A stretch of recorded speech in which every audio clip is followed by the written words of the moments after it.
Hello everyone, Shrimati मोहरी देवी Tapadia girls college के इस यूट्यूब चैनल में मैं नील नायक आपका बहुत बहुत स्वागत करता हूं।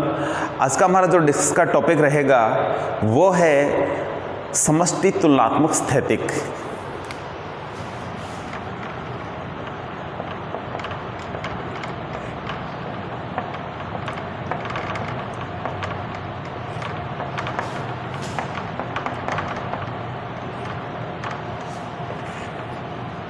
मैक्रो कॉम्पैरेटिव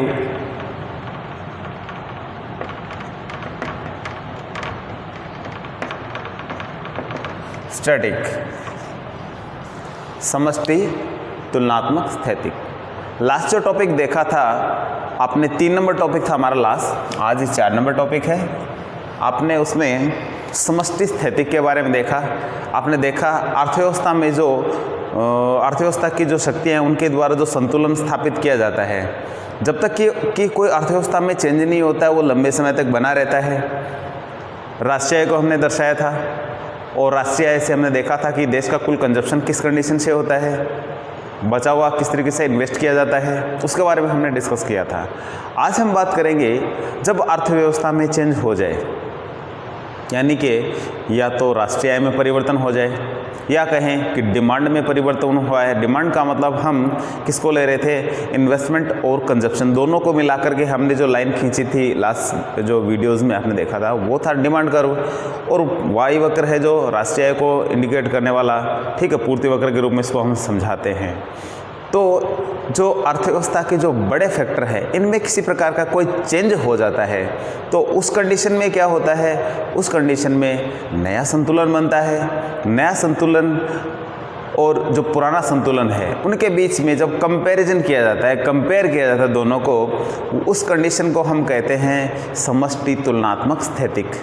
तो कहने का मतलब है इसका कि इसमें 2 संतुलन बिंदु होंगे और दोनों संतुलन बिंदुओं के बीच में जब कंपेयर किया जाएगा, कंपैरिजन किया जाएगा कि एक संतुलन यहाँ से यहाँ कैसे पहुँचा और इसमें यहाँ पहुँचने में कौन कौन से जो फैक्टर है, तत्व है वो क्रियाशील थे, एक्टिव थे, तो उन सभी का अध्ययन किया जाता है इसके अंतर्गत। तो इस तरीके से यदि 2 लाइनों में यदि हम कहना चाहें समष्टि तुलनात्मक स्थितिकी में, तो कहेंगे समष्टि तुलनात्मक स्थैतिक ऐसी कंडीशन होती है जिसमें अर्थव्यवस्था में जब संतुलन बदल जाता है या अर्थव्यवस्था में परिवर्तन हो जाता है तो अर्थव्यवस्था एक संतुलन से दूसरे संतुलन पे चली जाती है और एक संतुलन और दूसरे संतुलन के बीच में जब कंपैरिजन किया जाता है यानी तुलना की जाती है, उस स्थिति को हम कहते हैं समष्टि तुलनात्मक स्थैतिक।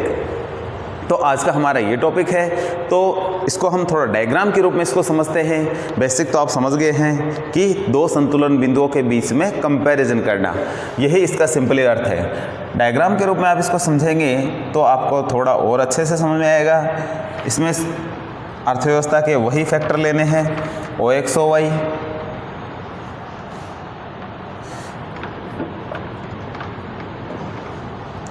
OX और OY खींचने के बाद में अर्थव्यवस्था के जो फैक्टर थे वो लिखने में, तो इधर लिखेंगे विनियोग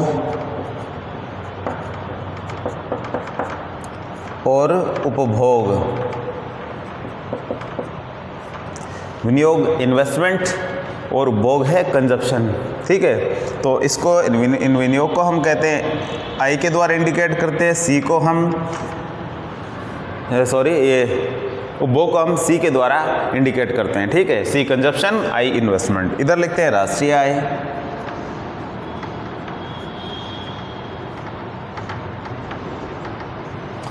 अब हमें सबसे पहले खींचना है वो वक्र है, वो यहाँ से Y वक्र है जो सप्लाई वक्र के रूप में होता है।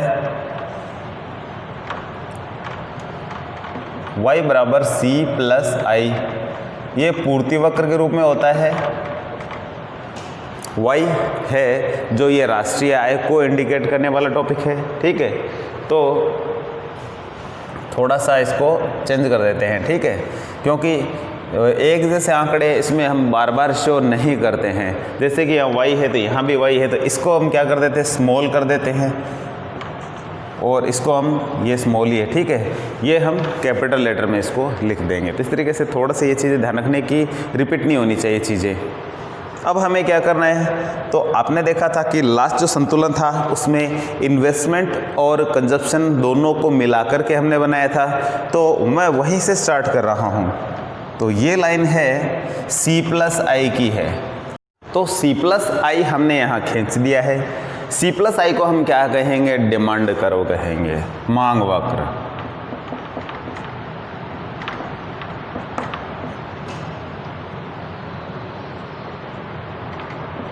तो C+I है जो मांग वक्र है।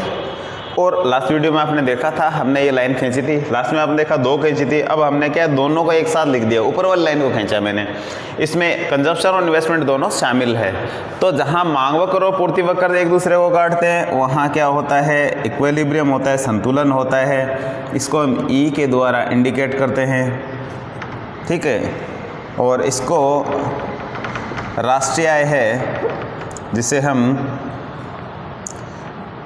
x के रूप में लिख देते हैं, इसको x1 कर देते हैं इसको, ठीक है, क्योंकि हम यहाँ y लिखेंगे तो दोबारा रिपीट हो जाएंगे, इसलिए इसको मैंने कर दिया x1। ये राष्ट्रीय आय है। तो ई संतुलन बताता है कि OX जो OX1 है, जो हमारी क्या है, राष्ट्रीय आय निर्धारित होती है इस पर, और इतना होता है क्या, कंजप्शन और इन्वेस्टमेंट, ठीक है। अब हम इसमें कंजप्शन और इन्वेस्टमेंट अलग अलग नहीं दिखाया, एक साथ ही दिखाया है इसमें। अब हमें दूसरा संतुलन और बनाना होगा। दूसरा संतुलन कब बनता है, जब अर्थव्यवस्था के जो ये 2 बड़े फैक्टर दिख रहे हैं आपको, ये फैक्टर है इन्वेस्टमेंट और कंजप्शन, इनमें कोई चेंज हो जाए। तो हम देखते हैं कि ज़्यादातर चेंज किस में होता है, इन्वेस्टमेंट में ही होता है, कंजप्शन नहीं बढ़ता है। यदि एक व्यक्ति की सैलरी 50,000 से बढ़कर 1 लाख रुपए हो जाए, तो ये तो है नहीं कि उसका कंजप्शन बढ़ेगा, उसकी सेविंग ही बढ़ती है। कंजप्शन में 50,000 में आराम से वो अपना खर्च चला रहा है। हो सकता है सपोज करिए अभी वो 25,000 रुपये कंजप्शन कर रहा था, बाकी सेविंग थी 25,000, तो कंजप्शन कितना बढ़ाएगा। कंजप्शन यदि उसके 50 से 1 लाख होता है तो 25,000 की जगह कितना हो जाएगा, 30 कर देगा, 35 कर देगा, फिर भी इन्वेस्टमेंट का रेशियो ज़्यादा होगा। तो इसलिए ज़्यादातर क्या होता है, इन्वेस्टमेंट होता है। तो क्या करेंगे, इसको अर्थव्यवस्था में हमने माना कि किसी तरीके से लोगों की आय बढ़ गया है या हमारा इन्वेस्टमेंट बढ़ गया है, तो इसको हम कहेंगे चेंज। ये जो त्रिभुज का सा जो निशान दिख रहा है आपको, कोई इसको डेल्टा बोलता है, तो ये एक सिंबल है, ये चेंज को बताता है, ये चेंज का सिंबल है। तो ये चेंज है किसमें, इन्वेस्टमेंट में, ठीक है। तो ये आई में चेंज, आई का मतलब इन्वेस्टमेंट में चेंज कर दिया हमने, यानी इन्वेस्टमेंट हमारा क्या हो गया, बदल गया है। तो पहले जो हमारा संतुलन यहाँ था, अब संतुलन कहाँ गया, यहाँ आ गया। अब ऊपर वाले में, नीचे वाले इस लाइन में नीचे वाला तो शामिल है ही। अब नया मांग वक्र हमारा आ जाएगा C+I में चेंज। अब ये है नया मांग वक्र। तो इस तरीके से हमने नया मांग वक्र बना दिया है। अब नया मांग वक्र पूर्ति वक्र को यहाँ काट रहा है, तो ये हमारा क्या हो जाएगा, नई राष्ट्रीय आय निर्धारित हो जाएगी, जिसको हम X2 कहेंगे, और नया संतुलन E1 है जो निर्धारित हो जाएगा। तो इस तरीके से ये नया संतुलन बन गया है हमारा। अब E से E1 पर ये संतुलन किस तरीके से पहुंचा है, इन दोनों के बीच में जब कंपैरिजन किया जाता है कि E से E1 पे कैसे पहुंचा संतुलन, तो हम इसे कहते हैं समष्टि तुलनात्मक स्थितिकी, ठीक है, मैक्रो कंपैरेटिव स्टैटिक। तो कहने का मतलब यही है इसमें कि इसमें 2 संतुलन हो गए हैं, 2 संतुलन होते हैं, दोनों के बीच में तुलना होती है। बात करी जाए कि इसको डिस्क्राइब करना होता है, लास्ट वीडियो में मैंने आपको बताया था कि इन सभी को क्या करना होता है, डिस्क्राइब करना होता है। तो सबसे पहले हम यहाँ लिख लेते हैं OX पे, OY पे। OX पे हमने जो चीज़ लिखी है वो हम लिखेंगे, OX पे लिखेंगे, OX अक्ष पे राष्ट्रीय आय को दर्शाया गया है, ये OX के आगे लिखना है। OY पे हम लिखेंगे विनियोग और उपभोग को दर्शाया गया है। उसके बाद में E के बारे में लिखेंगे। E क्या है, E इज इक्विलिब्रियम, ठीक है, where declare to national income and consumption and investment, यानी ई इक्विलिब्रियम है, संतुलन है, जहाँ OX1 राष्ट्रीय आय का निर्धारण होता है और O जो ये है इधर इस साइड में OYX पे कंजप्शन और इन्वेस्टमेंट का निर्धारण होता है। ठीक है, तो ऑल ओवर यदि ये कहा जाए इसके बारे में तो कहेंगे कि ई एक संतुलन है जहाँ OX1 राष्ट्रीय आय का निर्धारण किया गया है। ठीक है, तो OX1 राष्ट्रीय आय का निर्धारण किया गया है। ठीक है, इसमें कहा जाए कि कंजप्शन इन्वेस्टमेंट कितना है कि यहाँ बताएंगे। ठीक है, ई से X1 तक कंजप्शन और इन्वेस्टमेंट है और O से X1 तक क्या है, ये नेशनल इनकम है, राष्ट्रीय आय का निर्धारण होता है।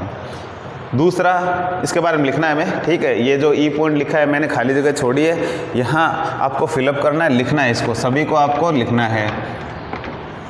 तो ई संतुलन है जहाँ OX1 राष्ट्रीय आय का निर्धारण होता है और इस राष्ट्रीय आय पर ई से X1 तक का है जो इन्वेस्टमेंट और कंजप्शन है। ठीक है, अब आप आगे बात करेंगे इस ऊपर वाले संतुलन की। E1 क्या है, तो E1 के बारे में कहेंगे E1 नया संतुलन है। E1 नया संतुलन है जो कि इन्वेस्टमेंट में चेंज होने के कारण बना है। ठीक है, पहले बताएंगे E1 क्या है, नया संतुलन है, किस कारण बना है कि इन्वेस्टमेंट हमारा क्या हो गया, बदल गया है, चेंज हो गया है। तो E1 नया संतुलन है जो कि इन्वेस्टमेंट में परिवर्तन होने के कारण, चेंज होने के कारण है जो बना है। और इस E1 संतुलन पर OX2 राष्ट्रीय आय का निर्धारण होता है। यदि बात करी जाए कि इसमें कितना चेंज हुआ है तो हम ये बता सकते हैं, इसका नाम दे सकते हैं कि E1 से K तक है जो नया जो इन्वेस्टमेंट किया गया है। इस राष्ट्रीय आय पे OX2 राष्ट्रीय आय पे, यानी इस राष्ट्रीय आय पे कितना इन्वेस्टमेंट नया हुआ है तो कहेंगे E1 से K तक। ठीक है, ये नया इन्वेस्टमेंट हुआ है और इतना आप बता सकते हो। इसके बाद में ये सारी चीज़ें इसके अंतर्गत लिखनी है कि E1 नया समय बना है जो कि नए इन्वेस्टमेंट के कारण बना है और इसमें E1 से K तक नया जो है क्या है, इन्वेस्टमेंट है। और इस स्तर पे OX2 वो क्या है, नई राष्ट्रीय आय का निर्धारण होता है। तो इन दोनों के बारे में डिस्कस हो गया। अब बताते हैं C+I और ये क्या है C+I, इनके बारे में भी लिखना है। C+I कहेंगे मांग वक्र है, C+I में चेंज ये क्या है, तो इसके बारे में कहेंगे ये, इसके आगे लिखेंगे ये नया मांग वक्र है। ठीक है, जो कि इन्वेस्टमेंट में चेंज होने के कारण बना है। और इसके अलावा लगभग सारी चीज़ें हमने डाल दी है। ऊपर वाला ये y बराबर C+I क्या है, y बराबर C+I, तो इसको कहेंगे ये पूर्ति वक्र के रूप में। ठीक है, साम्य को प्रदर्शन करने वाला पूर्ति वक्र है। ठीक है, जिसमें राष्ट्रीय आय को ही शो किया जाता है और इसमें दोनों का ये इसके बराबर होती है। ठीक है, राष्ट्रीय आय इसके बराबर होती है, तो ये पूर्ति वक्र के रूप में इसको शो किया गया है। ये पूर्ति वक्र, इतना कहेंगे इसके बारे में। ठीक है, और वैसे ये राष्ट्रीय आय को शो करने वाला है। इधर आप देखोगे इधर भी और इधर भी है, तो ये पूर्ति वक्र के रूप में इसको मान करके लिखा गया है, जहाँ कंजप्शन इन्वेस्टमेंट के ये बराबर होता है, बाकी इधर ही शो करना है राष्ट्रीय आय को हमें। ठीक है, तो इस तरीके से ये है पूर्ति वक्र है।